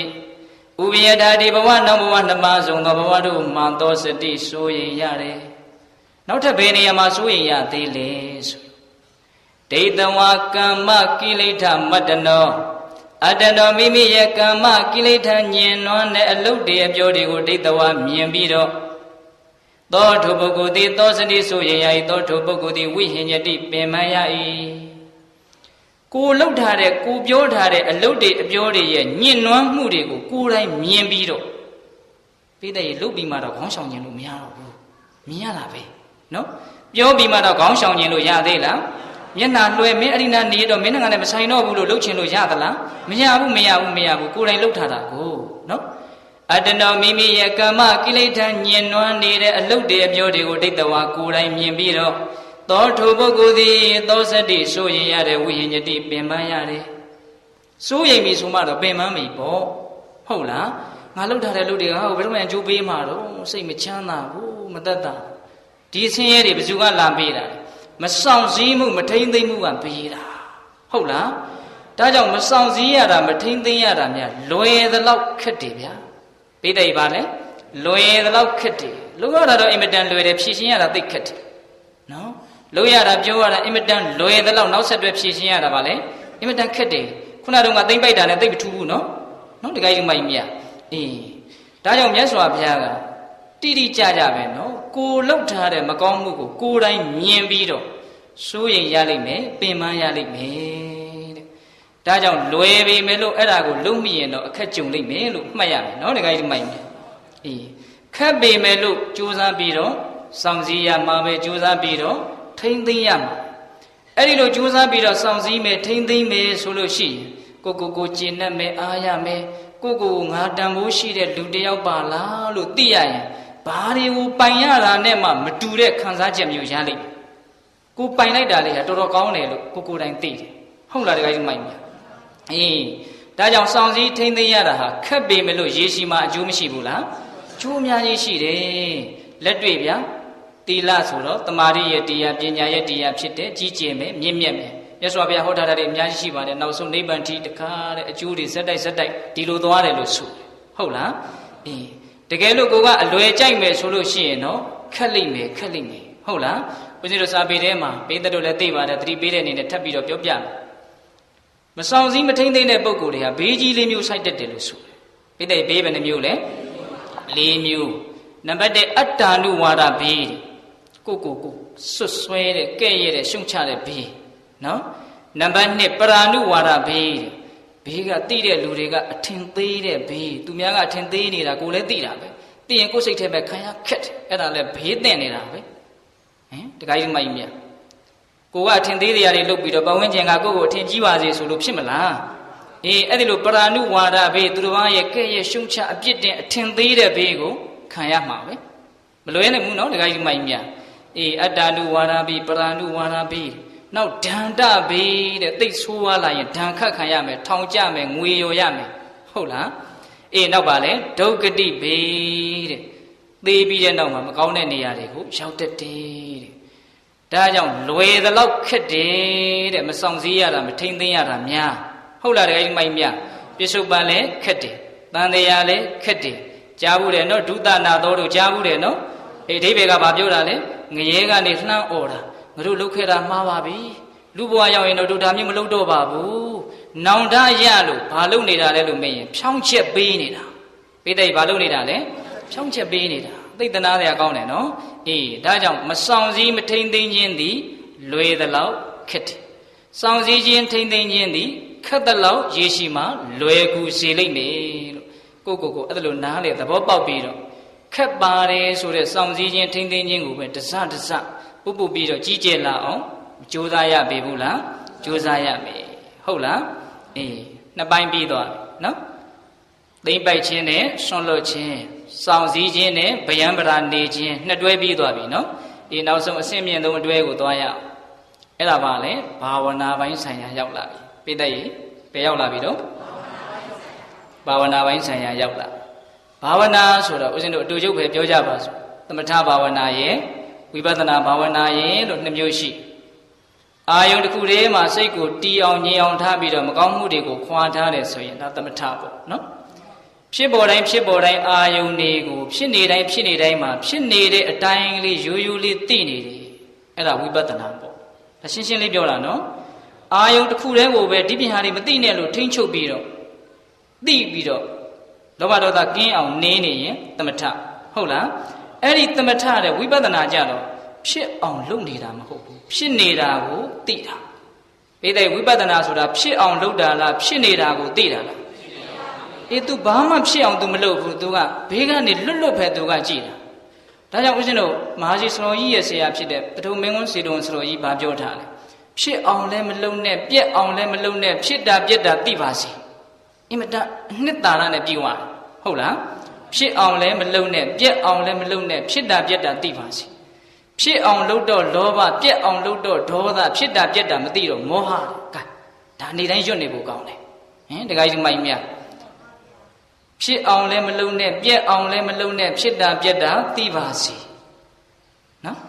ဖြစ်အောင်လုပ်တော့လောဘဟုတ်တယ်တခါလေတရားထိုင်ရင်းနဲ့လောဘတွေဖြစ်နေတာတခါတလေကိုကတရားလေးထိုက်တော့မှတ်ဘူးတော့အေးချမ်းမှုလေးငြိမ်းချမ်းမှုလေးကရဘူးထားရောနောက်တစ်ခါထိုင်တော့မသိမသာစိတ်ထက်ကအဲ့ဒါကိုလိုချင်နေရောအဲ့ဒါရဖို့အတွက်ကြိုးစားပြီးတော့ကြိတ်ပြီးတော့ခဲပြီးတော့လှုပ်ရောလမ်းကချွဲချော်ပြီးတိတရားရှိတာလေးတိတဲ့အလုပ်ကိုလုပ်ရမယ့်ကိစ္စကိုချမ်းသာကိုသူအတ္တနဲ့ရှားနေတာပြီးတဲ့ရသေးလားအဲ့ဒီလိုရခြင်းတဲ့ဇော်ဒီကက်နေနေငကိုတုံးကလောက်တောင်မှမငြိမ်းချမ်းတချို့ပြောတယ်နော်ငါငကိုတုံးကဒီလိုငြိမ်းချမ်းတာလေးရလိုက်တယ်တခါပဲရလိုက်တယ်နောက်မရတော့ဘူးတဲ့အဲ့လိုပြောတာတွေကြားဘူးလားကြားဘူးတယ်ဟုတ်လားအဲ့ဒါဘာလုပ်နေတာဆိုဖြစ်အောင်သူလုပ်နေတာဝိပဿနာဆိုတာဖြစ်အောင်လုပ်ရမှာလားမဟုတ်ဘူးဖြစ်တာပြက်တာသိရမှာနော်ဖြစ်အောင်လုပ်တော့ပါလေလောဘတဲ့ကဲပြက်အောင်လုပ်တော့ဒေါသတဲ့ဟောတခါတလေကျတော့ခန္ဓာကိုယ်ကငြိမ်ငြိမ်လေးထိုင်နေမှလို့ပေါ်ပြီးပေါ့ဝေဒနာတွေကသွေးလေးအသွားလာတဲ့ကတိကောက်တွေဖြစ်တော့ပေါ်ပြီးပေါ့ဒုက္ခဝေဒနာတွေကဟုတ်လားအဲ့ဒီလိုဒုက္ခဝေဒနာတွေပေါ်လာတော့ဘာဖြစ်ချင်ပျောက်ချင်လာတယ်ဟုတ်လားပျောက်ချင်လာတော့အဲ့ဒါကိုပျောက်ဖို့ဆိုတဲ့ရည်ရွယ်ချက်နဲ့အတင်းတွန်းပြီးတော့မှတ်ကြရောပိဋကပျောက်ဖို့ဆိုတဲ့ရည်ရွယ်ချက်နဲ့မှတ်ရမှာလားသိရမှာလားမဟုတ်ဘူးပျောက်ဖို့ဆိုတဲ့ရည်ရွယ်ချက်နဲ့သိရမှတ်ရမှာမဟုတ်ဘူးသိဖို့ဆိုတဲ့ရည်ရွယ်ချက်နဲ့သိရမှတ်ရမှာအဲ့ဒါကဘာလဲဆိုတာကိုသိဖို့ဆိုတဲ့ရည်ရွယ်ချက်နဲ့မှတ်ရသိအောင်မှတ်ရမှာလားပျောက်အောင်မှတ်ရမှာသိအောင်မှတ်ရမှာသိတာကပညာပျောက်ချင်တာမပျောက်ရင်အလိုမကျတဲ့ဒေါသကဝင်တော့တာတရားထိုင်ရင်လည်းအဲ့ဒါအကုသိုလ်ဖြစ်နေတာနော်ဖြစ်အောင်လုပ်ရင်လောဘပြက်အောင်လုပ်ရင်ဒေါသတခါကျတော့ဖြစ်အောင်လည်းမလုပ်ဘူးပြက်အောင်လည်းမလုပ်ဘူးဘာဖြစ်နေဆိုတော့ဘာဖြစ်နေမှကိုမသိ ဖြစ်တာပြက်တာဘာမှမသိတော့အဲ့ဒီလိုဖြစ်တာပြက်တာမသိတော့ပါလေမောဟအဲ့တော့ဝိပဿနာဆိုတာဖြစ်နေတာကိုသိတာဖြစ်အောင်လုပ်တာမဟုတ်ဘူးနော်ဖြစ်နေတာကိုသိတာအဲ့ဒီလိုသမထဘာဝနာဝိပဿနာဘာဝနာမှာဘာပြဋ္ဌာန်းလဲဘာအရေးကြီးဆုံးလဲဆိုတော့တတိပြဋ္ဌာန်းတယ်ပြီးတယ်ဘာပြဋ္ဌာန်းလဲတတိပြဋ္ဌာန်းတယ်အဲ့ဒီတတိကလေးရှိနေရင်သမထလည်းပဲသွားတာပဲကောင်းတာပဲအဲ့ဒီတတိကလေးရှိနေရင်ဖြစ်ရပေါ်ရထင်ရှားရအာယုံလေးပေါ်မှာတတိလေးကစီးစီးပြီးတော့လိုက်နေတယ်ဒါလေးကိုတိပြီးတော့နေနေတယ်ဆိုလို့ရှိရင်အဲ့ဒီဝိပဿနာကိစ္စကလည်းဗာလဲပြီးပြန်တာပဲဟုတ်လားတတိလေးရှိလိုက်ရင်နောက်ကျတော့ပညာကတဖြည်းဖြည်းနဲ့သိလာတယ်ကြည်ပါများတော့သိတယ်ပေါ့ဗျာဟုတ်လားအေးအဲ့ဒါလို့တတိနဲ့နေတယ်မမေ့ပဲနဲ့နေတယ်တတိဆိုတာကိုလေမမေ့ခြင်းလို့ဘာသာပြန်တော့တချို့ကငကိုယ်တုံးကဟာတွေကိုမှတ်မိတဲ့သင်ညာနဲ့ရောတတ်တယ်တတိကသင်ညာမဟုတ်ဘူးနော်မှတ်ဉာဏ်မဟုတ်ဘူးဟုတ်လားတခါကြီးမိုင်မြမှတ်ဉာဏ်မဟုတ်ဘူးတတိဆိုတာဘာလဲဆိုရင်လုံးလုံးစေဖြစ်နေတာကိုဖြစ်နေတဲ့အတိုင်းသူ့အရှိသဘောအတိုင်းကိုတိတိကျကျမှန်မှန်ကန်ကန်သိနေတာအဲ့ဒါတတိဟုတ်လားသင်ညာဆိုတာကအဲ့လိုမဟုတ်ဘူးသင်ညာဆိုတာဘာလဲသင်ညာဆိုတာတန်လန့်နဲ့တူတယ်မဟုတ်တာကိုအဟုတ်ထင်ပြီးတော့မှတ်ထားတာလူမဟုတ်တာကိုလူလို့သိတယ်အယောင်တွေကိုမှတ်တယ်ပုံသဏ္ဍာန်တွေကိုမှတ်တယ်အမျိုးမျိုးမှတ်တယ်ကောင်းတယ်ဆိုတယ်အမျိုးမျိုးမှတ်တယ်သင်ညာနဲ့အင်မတန်ချေတယ်နော်မြင်တာကိုသင်ညာဖုံးတော့သင်္ကာမကင်းဖြစ်တတ်တယ်ဆိုတော့ကြားဘူးတယ်မဟုတ်လားအေးသင်ညာတွေဖုံးတယ်သင်ညာဆိုတာတန်လျက်နဲ့တူတယ်တန်လျက်ဆိုတာရေးနဲ့နေပူတဲ့အခါမှာထလာတယ်ဘွေးရကြည့်တော့ရေတွေလို့ထင်တယ်တကယ်ရေဟုတ်သလားမဟုတ်ဘူးသင်ရဲ့ခန္ဓာဆိုတာတန်လျက်နဲ့တူတယ်အလေးညာသဘောပဲတကယ်စင်စစ်ကနော်တကယ်ကြီးမိုက်မြအဲ့တော့တတိနဲ့သင်ညာဆိုတာအင်မတန်ကွာခြားတယ်တတိဆိုတာဘာလဲဖြစ်နေတာကိုဖြစ်နေတဲ့အတိုင်းဖြစ်နေတဲ့အခိုက်အတန့်မှာဒီတိုင်းလေးယူလေးသိတာအဲ့ဒါဘာလဲတတိအဲ့ဒီလိုတတိကလေးနဲ့ရုပ်ပိုင်းဆိုင်ရာဖြစ်လာသည်ဖြစ်စီတွေးတာတွေဖြစ်စီခံစားတာတွေဖြစ်စီမိမိခန္ဓာကိုယ်မှာဖြစ်ပေါ်တိုင်းထင်ရှားတဲ့တရားတွေကိုတိပြီးတော့နေနေတယ်ဆိုလို့ရှိရင်အဲ့ဒါဘာလဲဝိပဿနာရှုနေတယ်ဒါတတိပဋ္ဌာန်အလုပ်ကြီးတစ်ခုလုံးကိုဦးဇင်းတို့အကျဉ်းချုပ်ကလေးပြောပြတာနော်တခါကြီးမိုက်ပြ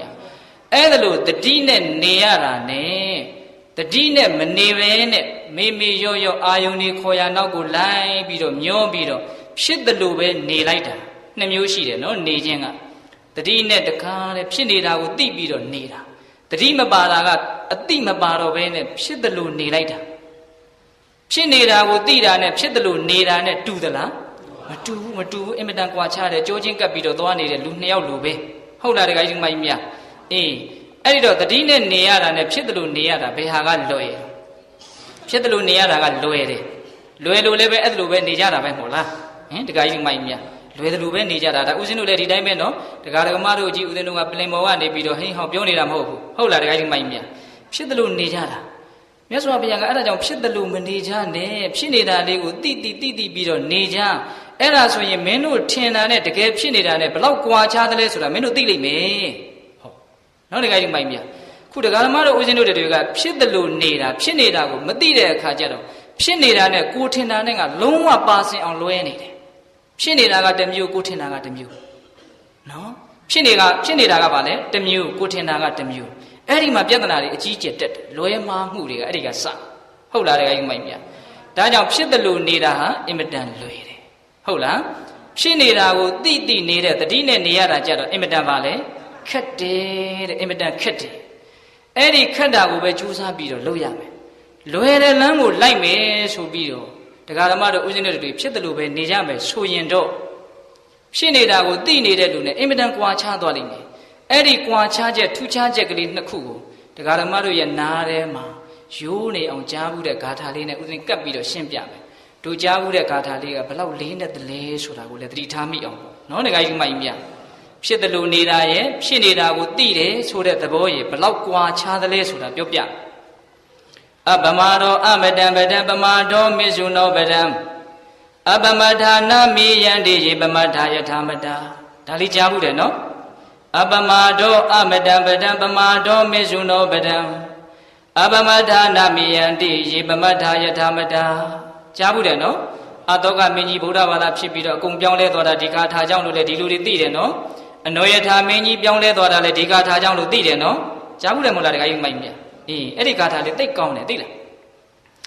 အပမာရောဖြစ်တယ်လို့နေခြင်းတတိကင်းမဲ့စွာနေခြင်းဆိုတဲ့အပမာဒတရားသည် ပမတောတတိနဲ့နေခြင်းဖြစ်နေတာကိုသိခြင်းဆိုတဲ့အပမဒတရားသည်အမတံပဒံမတေယနိဗ္ဗာန်သို့ရောက်ခြင်းဤအကြောင်းဒီဖြစ်နေတာကိုတိ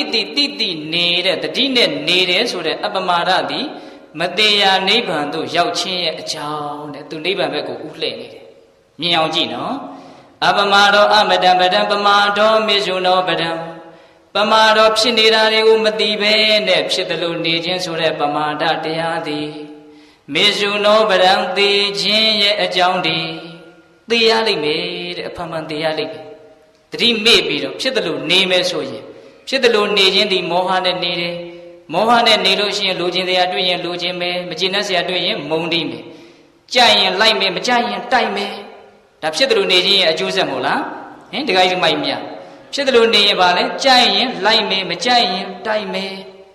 ဝါသနာသဘောတွေနော်ဒါဘယ်သူမှသင်ပေးစရာမလိုရေလိုနှိမ့်ရစီးနေတဲ့သဘောတွေဟုတ်လားတခါကြီးမိုက်မြ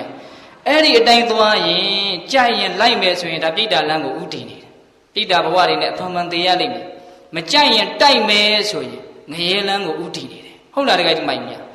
ဒါကြောင့်ပမာဒဆိုတဲ့မေ့လျော့ခြင်းဟာအဖန်မှန်သိခြင်းရဲ့အကြောင်းပဲတဲ့ဘဝတွေကိုထပ်ပြီးတော့ရှားစီတဲ့အတွက်ကြောင့်နော်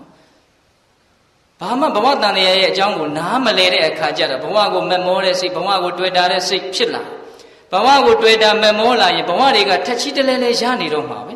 ဘဝတွေထက်ချီတလဲလဲရနေရင်ရတိုင်းသောဘဝတွေဟာသိခြင်းနဲ့အဆုံးသတ်ရတယ်အဲ့ဒါဘယ်သူညင်းနိုင်လဲအေးဒါကြောင့်မေ့ပြီးတော့နေတာဟာသိခြင်းရဲ့အကြောင်းမမေ့ဘဲနဲ့နေတာဖြစ်နေတာကိုသိနေတာဒီနိဗ္ဗာန်ရဲ့အကြောင်းဘယ်လောက်ဆန့်ကျင်နေလဲဟိုဘက်ကမသေးရကိုသွားနေတယ်ဒီဘက်ကအဖန်မှန်သေးဖို့ကြိုးစားနေတယ်သဘောပေါက်တယ်နော်အပမတောအမတံပဒံပမာတောမေဇုနောပဒံအပမတ္ထာနမေယန္တိယေပမတ္ထာယထာမတာနောက်တစ်ပိုက်ဆက်ရှင်အပမတ္ထာနမေယန္တိအပမတ္ထာမမေ့မလျော့သောတတိတရားဖြင့်နေကြတဲ့ပုဂ္ဂိုလ်တို့သည်နမေယန္တိမသေးနိုင်ကြလေကုန်ဘယ်တော့မှမသေးရကိုရောက်ပြီးတော့သေခြင်းတရားရဲ့အဆုံးကိုရောက်အပမတ္ထာနမေယန္တိယေပမတ္ထာယထာမတာရေခြင်းပုဂ္ဂိုလ်တို့သည်ပမတ္ထာမေ့လျော့၍နေကြကုန်၏တေထုံမေ့လျော့၍နေကြကုန်သောတတ္တဝါတို့သည်ယထာမတာသေသောသူတို့နှင့်တူကြကုန်၏မေ့နေတဲ့လူတွေဟာလူသေးနဲ့တူတယ်ဘာရှင်သန်မှုမှမရှိလူသေးဟာဘာကုသိုလ်မှသူထပြီးတော့မလုံနိုင်တော့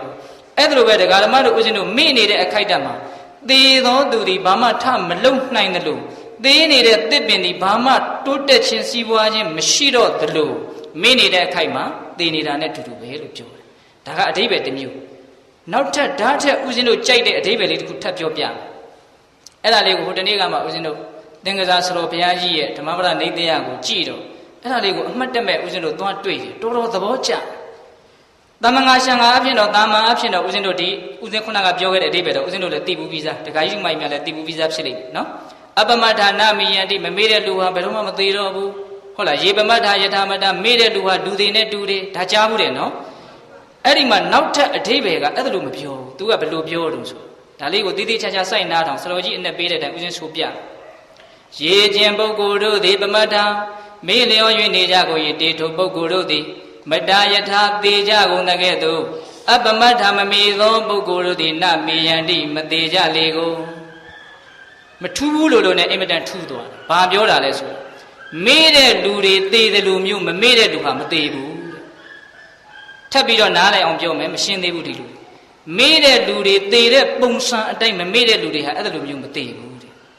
မေ့တဲ့လူတွေကဘယ်လိုသေတုံးဒါလေးကိုပြောမှဒီလူတွေကပို့ရှင်းဟာဖယားမေ့တရားမေ့ကုသိုလ်မေ့တဘာဝတရားမေ့ပြီးတော့နေတဲ့လူတွေသေတဲ့အခါကျတော့ဘယ်လိုသေမတုံးဆိုဆွဲလန်းပြီးတော့သေမယ်နားလည်တယ်နော်ကြောက်လန့်ပြီးတော့သေမယ်မလွတ်ချင်မဲနဲ့လွတ်ရမယ်မခွဲချင်မဲနဲ့ခွဲရမယ်ဆွဲလန်းပြီးတော့သေမယ်ကြောက်လန့်ပြီးတော့သေမယ်တွေးတွေးသေမယ်မေ့တဲ့လူတွေဟာလေမမေ့တဲ့လူတွေဟာအဲ့ဒါလိုသေခြင်းမျိုးမသေဘူးတဲ့ကဲမေ့သောသူရဲ့သေခြင်းမျိုးဟာမမေ့သောသူဟာအဲ့ဒါလိုမျိုးမသေဘူးသဘောပေါက်ရလားမေ့တဲ့လူရဲ့သေခြင်းမျိုးမမေ့သောသူမသေနိုင်ဘူးဆိုလိုတာကမေ့တဲ့လူနဲ့မမေ့တဲ့လူဟာအင်မတန်ကွာခြားတယ်သေတဲ့ပုံစံချင်းမတူဘူးမေ့တဲ့လူဟာဘယ်လိုသေမှာလဲဆွဲလန်းပြီးတော့သေမယ်နော်ပြီးတော့ဗာလဲကြောက်လန့်ပြီးတော့သေမယ်ပြီးတော့ဗာလဲအေးတွေးဝေးပြီးတော့သေမမေ့တဲ့လူဟာအဲ့ဒါလိုမျိုးမသေးဘူးလို့ပြောတာ ကဲမေးတဲ့လူရဲ့သေခြင်းမျိုးကြိုက်လာရင်တခါကြီးမိုက်မြမကြိုက်ဘူးဆိုရင်ဘာလုပ်ဖို့ပဲလိုလေမမေ့ဖို့ပဲလိုတယ်ဟုတ်လားဒါကြောင့်မမေ့မလျော့နေတဲ့ပုဂ္ဂိုလ်တွေကသေဂာနီးမှာအင်မတန်ရဲဝံ့မေ့တဲ့လူတွေနဲ့ဆန့်ကျင်ဘက်နော်အခုလူတွေအသေးများလားသေချာကြည့်ဆေးရုံသွားကြည့်မေ့တဲ့လူတွေများတဲ့အတွက်ကြောင့်သူတို့တွေးဝေသေကြတာများတယ်နော်တချို့ဆိုကြောက်လန့်မသေးခြင်းပဲတဲ့မခွဲခြင်းပဲနဲ့မျက်ရည်တွေကျပြီးတော့ခေါင်းအုံမှာမျက်ရည်တွေရွှဲပြီးတော့ဒီလိုပဲစိုးစိုးရင်ညှို့ငယ်နဲ့သေသွားကြဘာမှအလားလာမကောင်းဘူးနော်တခါကြီးမိုက်မြဒါကြောင့်မြတ်စွာဘုရားကအေးလက်ညှိုးနဲ့မြေကြီးကိုတို့ပြီးတော့လူတွေသေရင်ကောင်းတဲ့နေရာရောက်တယ်ဆိုတာဒါလောက်နဲတယ်နော်မကောင်းတဲ့နေရာရောက်တဲ့လူတွေကမဟာပထဝီမြေကြီးမှာရှိတယ်မြေမှုန့်လောက်များတယ်ဆိုတာပြောတာမေးတဲ့လူတွေကမေးတဲ့သေခြင်းမျိုးနဲ့သေသွားကြနော်တွေဝေသေမယ်ကြောက်လန့်ပြီးတော့သေမယ်ဆွဲလန့်ပြီးတော့သေမယ်မမေ့တဲ့လူကြတော့အဲ့ဒါလိုမဟုတ်ဆွဲတယ်ရမရှိဘူးဆိုတာအစာတဲ့ကသာ तू သိတယ်ကြောက်เสียမရှိဘူးဆိုတာလည်းအစာတဲ့ကသာ तू သိတယ်သိထားဖို့လိုတယ်နော်တခါကြီးမိုက်မြဒီပြင်ပြဿနာတွေကမရှင်းရင်ခေါင်းဆောင်လို့ရတယ်ဒီသေခြင်းဆိုတဲ့ပြဿနာကဘယ်လိုလူမျိုးမှရှောင်လို့မရဒါကိုမျက်နှလွဲခဲပြည့်လှုပ်လို့မရဘူးမသိခြင်းဟာဆောင်လို့မရဘူးအင်မတန်ညံနေရရောက်သွားမယ်ဟုတ်လားတခါကြီးမိုက်မြအေးဒါကြောင့်မေ့တဲ့ပုဂ္ဂိုလ်ဟာအဲ့လိုမျိုးမဟုတ်ဘူးဆန့်ကျင်ပဲမတွေးမဝေးမကြောက်မလန့်ကြီးလင်းသေရလိမ့်မယ်မကောင်းဘူးလားကောင်းတယ်နော်ဦးဇင်းတို့နာရဘိန်တထေးကြီးဆိုတာဒီလူတွေအကုန်ကြားလို့တယ်နော်အဲ့ဒီနာရဘိန်တထေးကြီးမှာသမီး3ယောက်ရှိပထမပါလဲမဟာသုဘဒာဒုတိယရှုလသုဘဒာတတိယကသုမနာဒေဝီလို့အဲ့ဒီမှာတန်ဃာတော်တွေကိုတထေးကြီးကဒီပြင်အလှူဒန်းတွေကိုအမြဲတမ်းလိုက်နေတော့တန်ဃာတော်တွေကိုတာဝန်ယူဖို့မဟာသုဘဒာကိုတာဝန်ပေးတယ်နောက်မဟာသုဘဒာကအချိန်တန်ရွယ်ရောက်အိမ်တော်ရသားကျလင်းနောက်လိုက်သွားတော့နောက်ရှုလသုဘဒာအလှည့်ရောက်တယ်နောက်ရှုလသုဘဒာကလည်းဒီလိုပဲအိမ်တော်ကျတော့ယောက်ျားနောက်လိုက်သွားတယ်နောက်သမီးအငယ်လေးကြံတော့အဲ့ဒီသမီးအငယ်လေးကြံတော့အိမ်တော်မပြုတ်တော့ဘာဘူးလို့မပြုတ်တော့ဆိုသူကတဂရာခံဖြစ်နေတာနော်တဂရာခံဖြစ်နေတာအိမ်တော်ပြုတ်လောက်အောင်ကာမရာကသူ့မှာမရှိတော့ဒါကြောင့်သူအိမ်တော်မပြုတ်ဘူးအဲ့ဒီအပြိုစင်ဘဝနဲ့သူတန်ဃာတော်တွေကိုပြုစုလှုပ်ကျွေးပြီးတော့နေတာအဲ့ဒီလိုကောင်းတာတွေကိုလှုပ်ရင်းနဲ့ဒီလောက်ကြီးကျယ်တဲ့အရိယာငယ်လေးနဲ့သေဖို့ကံကပါလာတယ်အဲ့ဒီမှာကြီးကျယ်တဲ့အနာရောဂါရောက်ပြီးတော့သူကသူသေတော့မယ်ဆိုတာသူသိတဲ့အတွက်ကြောင့်သူ့အဖေကြီးကိုခေါ်ခိုင်းတော့နာရဘိန်တထေးကြီးရောက်လာတဲ့အခါကျတော့နာရဘိန်တထေးကြီးကသမီးကခေါ်ခိုင်းတယ်ဆိုတော့စိုးရိမ်စိတ်နဲ့သမီးဘယ်နဲ့တော့နေသာထိုင်သာရဲ့လားငါမောင်ရဲ့နေသာထိုင်သာပါတယ်နော်ဖေးကိုဘယ်လိုခေါ်လိုက်တာငါမောင်လို့ခေါ်လိုက်တာနော်တေခြင်းတရားကိုလုံးဝသူမကြောက်ဘူးနော်ငါမောင်လို့ခေါ်လိုက်တော့တထေးကြီးကလွဲပြီးတော့မြန်ပြောသလားကြောင်ကရမ်းမြန်ပြောသလားပေါ့ချစ်သမီးကြောက်လန့်နေသလားရောင်ရမ်းနေသလားအဲ့ဒီတော့ငါမောင်ရဲ့မကြောက်ပါဘူးအဲ့ဒီလိုလေးလည်းပြောပြီးတော့သူပြောချင်ရလည်းပြောပြီးတော့ကျင့်내ပြီးတော့တခါလည်းပြုံးပြီးတော့သေသွားအဲ့ဒီမှာဖေးကြီးကလုံးဝစိတ်မချမ်းသာငါသမီးကောင်းတာတွေတခြားလုံးဘုရားတရားသံဃာယတနာသုံးပါးဝတ်နဲ့ကြီးပြင်းလာတဲ့သမီးလေးသေခါနီးမှဒီလိုဖြစ်ရတယ်ဆိုတော့ဘလို့မှစိတ်မချမ်းသာဘူးဖေးကြီးကအဲ့ဒါနဲ့သမီးလည်းတင်းညိုပြီးတော့မျက်ရည်လဲရွေးနဲ့တခါလည်းမြတ်စွာဘုရားတည်ရောက်တယ်အဲ့ဒီမှာမြတ်စွာဘုရားတခါကြီးဘလို့ဖြစ်လာတော့မှန်လားပါဗျာအင်မတန်မြင့်မြတ်တဲ့ဒီသမီးလေးသေခါနီးမှဖောက်ပြန်တာတပည့်တော်ယူကျုံမရဘူးဗျာအဲ့ဒါနဲ့ဘာလို့ပြောသမ်းမအောင်ဆိုတော့အကျိုးကြောင့်ပြောပြတယ်တပည့်တော်ကိုဗျာငါမောင်လို့ခေါ်သွားတယ်သွေးယူသွေးတန်းနဲ့တေးရမှာတိတ်ကြောက်ရှာတဲ့နဲ့တူပါရဲ့အဲ့ဒီမှာမြတ်စွာဘုရားကတကားကြီးသင်ရဲ့သမီးဟာတဂရာကဖြစ်တဲ့အတွက်ကြောင့်တေးရမှာမကြောက်ဘူးသင်ကိုငါမောင်လို့ခေါ်သွားတာသင်ဟာသောတာပန်ပဲရှိသေးတယ်သင်ရဲ့သမီးကသင်ထက်တရားအရှင်တန်မြင့်တဲ့အတွက်ကြောင့်အသက်ချင်းနှိုင်းတာမဟုတ်တရားချင်းနှိုင်းသွားတာသင်ကိုသတိပေးသွားတာအဲ့ဒီကြတော့မှအနာရဘိတထေးကြီးကဩသမီးကလေးမသေးခင်တုန်းကလည်းငါရဲ့ကောင်းကျိုးကိုပြုတ်သွားသေးတာတောင်ငါ့ကိုသတိပေးပြီးတော့တရားဟောသွားတယ်လို့ဝမ်းမြောက်ခြင်းဝမ်းသာခြင်းဖြစ်တယ်လို့ဆိုဒီနေရာမှာဦးဇင်းတို့ပေးတတ်တို့သုံးသပ်ကြည့်ရမယ်နော်တကယ်ဒီစည်းစိမ်တွေဒီပစ္စည်းတွေဒီအတိုင်းဝိုင်းတွေဒီခန္ဓာဒီဘဝကိုခွဲကနီးမှာအဲ့ဒါလို့သူလှုပ်ချင်တာလေးကိုလှလှပလှုပ်သွားနိုင်နေဘလောက်အောစရာကောင်းလို့ဘလောက်အားကြစရာကောင်းလို့ဒီအည်သွေးဟာနော်တခါကြီးမိုက်မြအဲ့ဒီအည်သွေးသူဘာကြောင့်ရတယ်လဲမမေ့မလျော့တတိနဲ့နေခဲ့လို့သူရတာဟုတ်လားတခါကြီးမိုက်မြ ဖြစ်နေတာလေးကိုတိနေတော့နောက်ဆုံးတော့ခန္ဓာရဲ့သဘောဘဝရဲ့သဘောလောကရဲ့သဘောကိုသူနားလည်လာတယ်နားလည်လာတော့ဘဝဆိုတာငါတို့ထင်တယ်လို့လိုချင်တရားမရှိဘူးမကျေနပ်စရာလည်းမရှိဘူးတကယ်စင်စစ်တော့ဖြစ်เสียအကြောင်းရှိလို့ဖြစ်နေတဲ့သဘောတရားတွေမျှပဲဓမ္မတက်ပဲဒါကိုဆွဲလန်းနေဖို့လည်းမလိုဘူးမကြည်မနှက်ဖြစ်နေဖို့လည်းမလိုဘူးငါဘလို့တားလို့မှလည်းဒီဖြစ်စဉ်ကြီးရက်မသွားဘူးဟုတ်လားတကယ်စင်စစ်ကတော့ဒါကိုနားလည်ပြီးတော့စွန့်လွတ်လိုက်ဖို့ပဲလိုတယ်သူဒါသိတယ်နော်အဲ့ဒီလိုသိတဲ့အတွက်ကြောင့်တဖြည်းဖြည်းနဲ့သူ့ရဲ့ဉာဏ်တွေရင့်လာပြီးတော့မမေချင်းရဲ့အကျိုးဆက်အနေနဲ့မဲ့ဉဏ်ဖုန်ဉဏ်ကိုသူရပြီးတော့နိဗ္ဗာန်ကိုမျက်မှောက်ပြုလို့ဒီလိုသိခြင်းတရားကိုသူလှလှပပစီရင်သွားနိုင်တာမဟုတ်လားအေးအဲ့ဒီမှာမြတ်စွာဘုရားကခုနတုန်းကနဲ့သဘောလေးနည်းနည်းလေးတူတဲ့ဂါထာလေးတစ်ပုဒ်ပြောပြဣရနန္တတိပိစ္ဆနန္တတိကတဘုံညောဥပယထာနန္တတိဘုံဉံမေကတန္တိနန္တတိပင်ယောနန္တတိသူကတိန်ကတောကတဘုံညောကောင်းမှုကိုပြုလို့ရှိသောပုဂ္ဂိုလ်သည်ဝါမမိမလျော့တတိတရားဖြင့်ဒါနသီလဘာဝနာဆိုတဲ့ကောင်းမှုကုသိုလ်ကိုပြုလို့ရှိသောပုဂ္ဂိုလ်တို့သည်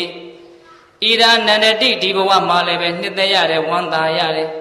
ပိစ္ဆာနန္တတိနောင်ဘဝမှာလည်းပဲနှစ်သက်ရတယ်ဝမ်းသာရတယ်ဥပယထာနန္တတိနှစ်ပါးစုံသောဘဝတို့မှာနှစ်သက်ရတယ်ဝမ်းသာရတယ်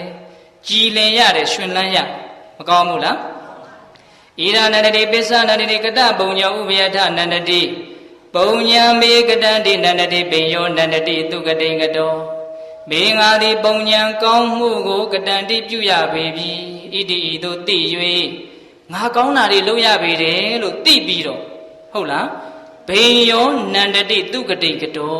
တဲ့ဒါထက်ကောင်းတဲ့အခြေအနေတရက်ကိုရပြီးတော့ဝမ်းမြောက်မှုဝမ်းသာမှုဟာဒါထက်ပိုပြီးတော့ကြီးကျယ်လာတယ်နော်ခက်တော့ခက်တယ်နော်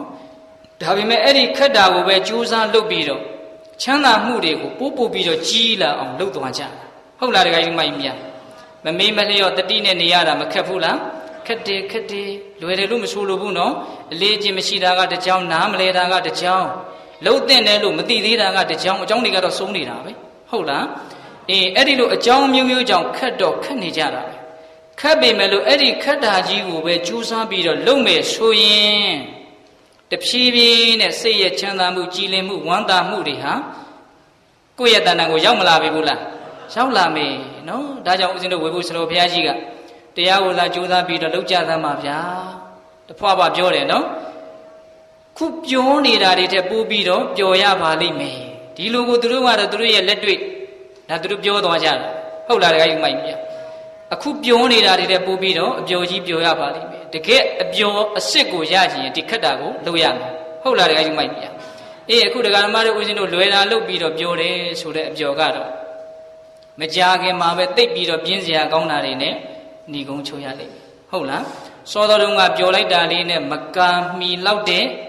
ပြင်းစရာတွေစိတ်ညစ်စရာတွေစိတ်ပြက်စရာတွေနဲ့ဏီကုံချိုးရမယ်ဒါဒီလောက်ထိ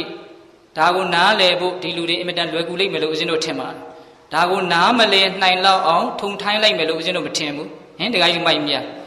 တတိမေလျောပေါ်ပေါ်တန်တန်နေရင်တော့တို့အခုပြောရတာနဲ့မကာမိတဲ့ပြင်းစရာတွေစိတ်ညစ်စရာတွေရလိမ့်မယ်ဆိုတာတော့ဒီလူတွေသိလိမ့်မယ်လို့ထင်ဟင်အေးခက်ခဲပေမဲ့လို့တတိနဲ့နေမယ်ဖြစ်နေတာကိုသိမယ်ကြိုးစားပြီးတော့မြတ်စွာဘုရားရဲ့အဆုံးအမကိုလိုက်နာမယ်ဆိုရင်ရေရှည်မှာဓာတ်တက်ချမ်းသာလာမယ်ဓာတ်တက်ပီတိဖြစ်စရာတွေကျုံလာမယ်အတွေ့အကြုံတွေတွေ့လာမယ်ကောင်းလာမယ်လို့ဒီလောက်တော့ယုံကြည်တဲ့စိတ်တွေရှိလိမ့်မယ်လို့ဦးဇင်းတို့ထင်ဟုတ်လားဒါကြောင့်အဲ့ဒါကိုကြိုးစားပြီးတော့မလုပ်သင့်ဘူးလားလုပ်သင့်တယ်အဲ့ဒါလို့မှမဟုတ်ဖဲနဲ့ဖြစ်တယ်လို့နေမယ်ဆိုရင်တော့လွယ်တော့လွယ်တယ်သို့တော့အဲ့ဒီအလွယ်ကိုမက်မိရင်တော့အခက်ကြုံရလိမ့်မယ်ဟုတ်လားခက်ပေမယ်လို့ကြိုးစားမယ်ဆိုရင်တော့အလွယ်ကြုံမယ်ဟုတ်လားတခါကြီးမိုက်မြဒါကြောင့်ဦးဇင်းတို့သတိပဋ္ဌာန်တရားရဲ့မူရင်းအကျိုးပေးလေးတရားတရားသိဖြစ်เสียကောင်းပါ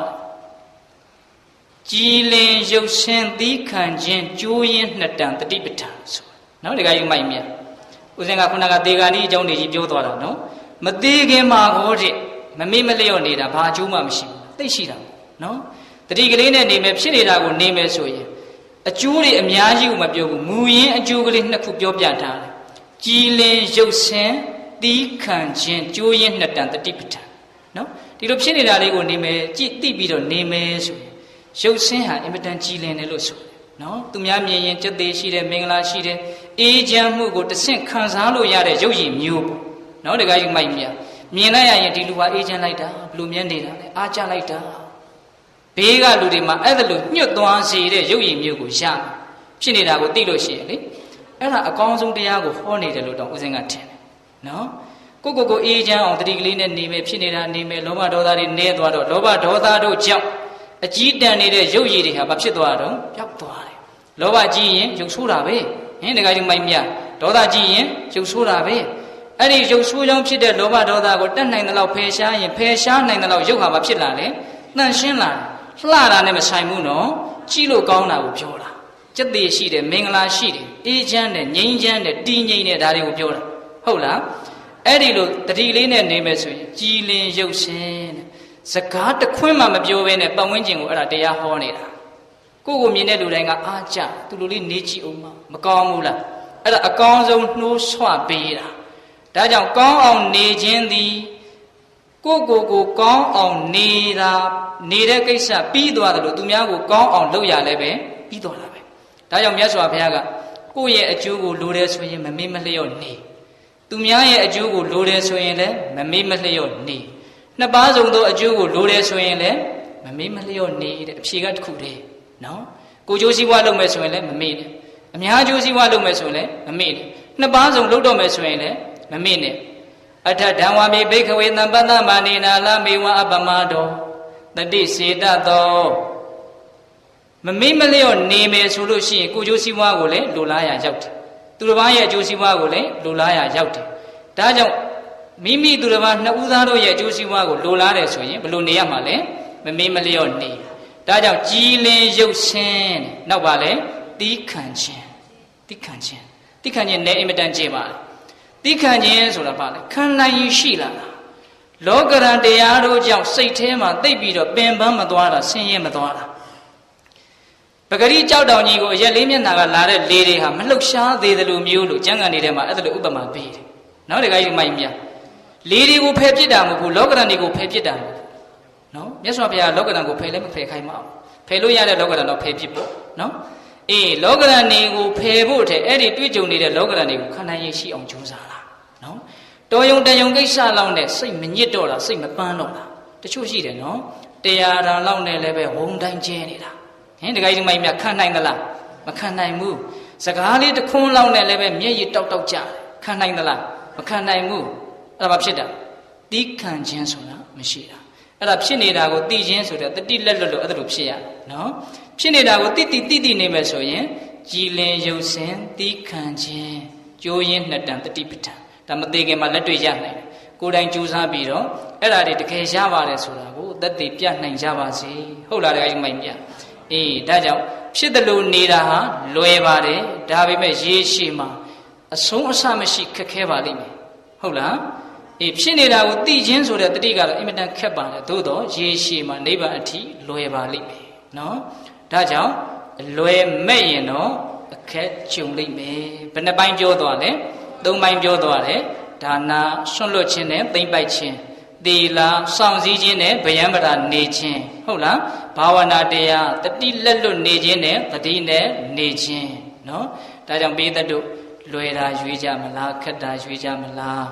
နော်အေးခက်တာကိုပဲရွေးရလွယ်တာမဲ့မိရင်တော့အခက်ကြုံလိမ့်မယ်ဟုတ်လားဒါကြောင့်လွယ်ကူတဲ့လမ်းကိုမလိုက်ဖဲနဲ့ကြိုးစားရတော့အားထုတ်ရတော့တန်တရားအဆန်လမ်းကိုကြိုးစားပြီးတော့လိုက်နိုင်ကြပါစေအဲ့ဒီလိုကြိုးစားပြီးတော့အားထုတ်ခြင်းကြောင့်မဲ့ဉဏ်ဖူဉဏ်မျက်နှိပ်ပံကိုလင်းမြန်ထုတ်ချောက်မျက်မှောက်ပြုနိုင်ကြတဲ့သူတော်ကောင်းတွေဖြစ်ကြပါစေတည်း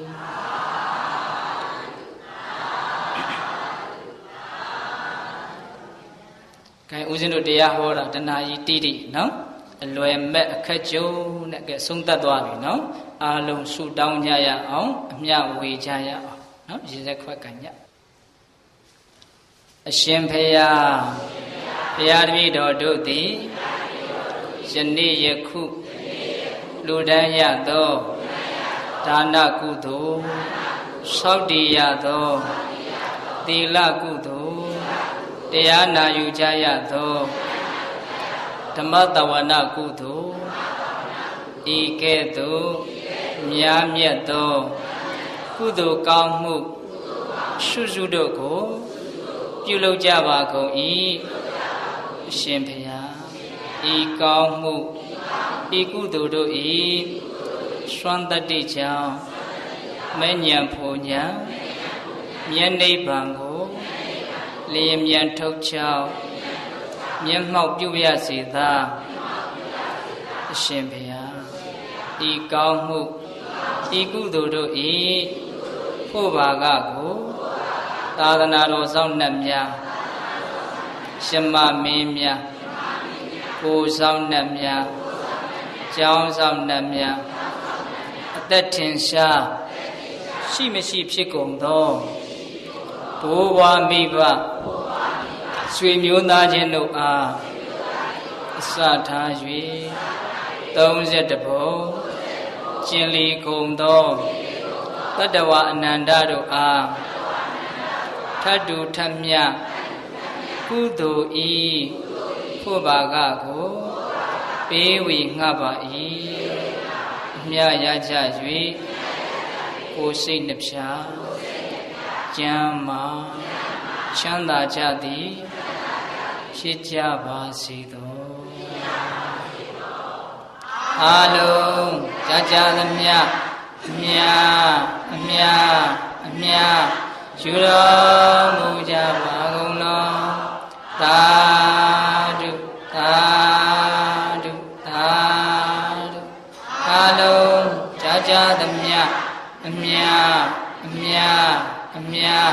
ယူတော်မူကြပါကုန်လောသာဓုသာဓုသာ